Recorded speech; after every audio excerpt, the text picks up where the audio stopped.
The true struggles of traditional Satanism in a modern world. What does it mean to live as a traditional Satanist in today's world? Ask anyone truly devoted to this path, and their answer will likely be the same: it's one of the hardest lives to lead. This isn't a religion of comfort or compromise, it's a calling that puts its followers at odds with almost everyone. Mainstream society rejects them. Fellow occultists misunderstand them. Even within the broader world of spiritual seekers, traditional Satanists are regarded as extremists, relics, or worse. They are outcasts, and they know it. Misunderstood and maligned. Few spiritual paths evoke as much fear and hatred as traditional Satanism. In a society that tolerates or even celebrates many alternative religions, Satanists remain an exception. Unlike modern Satanists, who see Satan as a symbolic figure or an embodiment of human potential, traditional Satanists revere Satan as a literal deity. This distinction makes all the difference. To many people, their beliefs are not only incomprehensible but threatening. Centuries of religious propaganda have painted Satan as the epitome of evil, and by extension, his worshippers are seen as agents of destruction. Society doesn't stop to ask questions or explore nuances. The label, Satanist, alone is enough to trigger fear, suspicion, and hostility. But the misunderstanding doesn't end with mainstream religions. Even within occult circles, places that should be havens for outcasts, traditional Satanists often find no acceptance.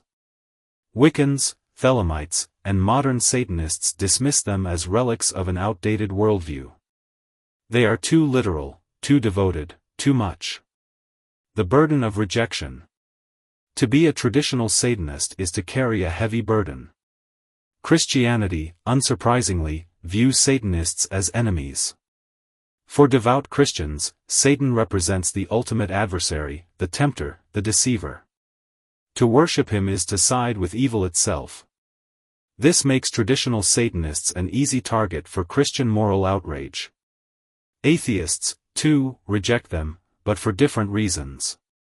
To atheists, the very idea of worshipping Satan seems absurd.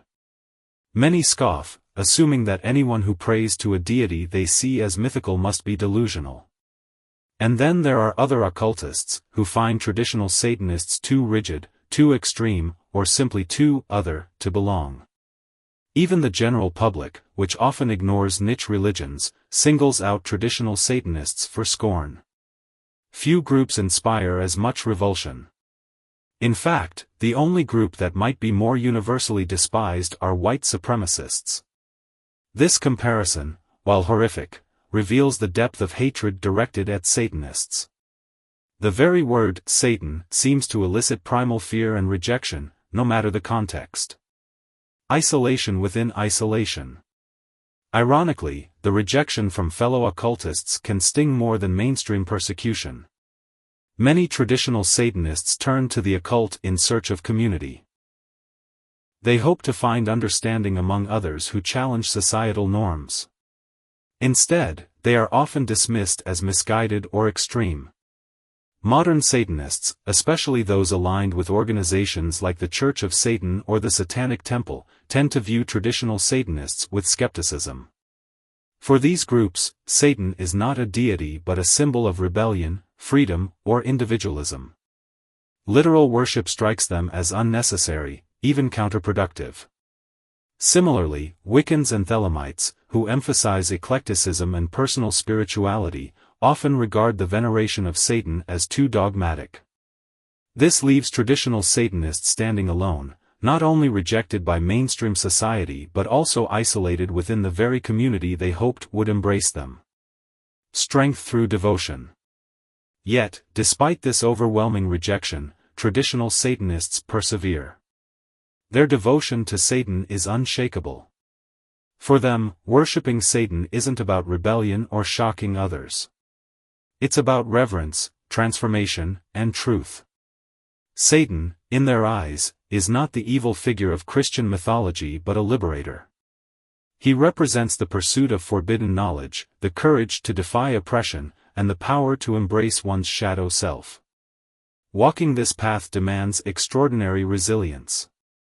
Practitioners must endure societal judgment, personal sacrifices, and, at times, threats to their safety.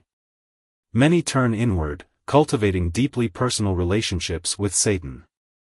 They create private rituals and sacred spaces where they can connect with their beliefs away from the hostile glare of society.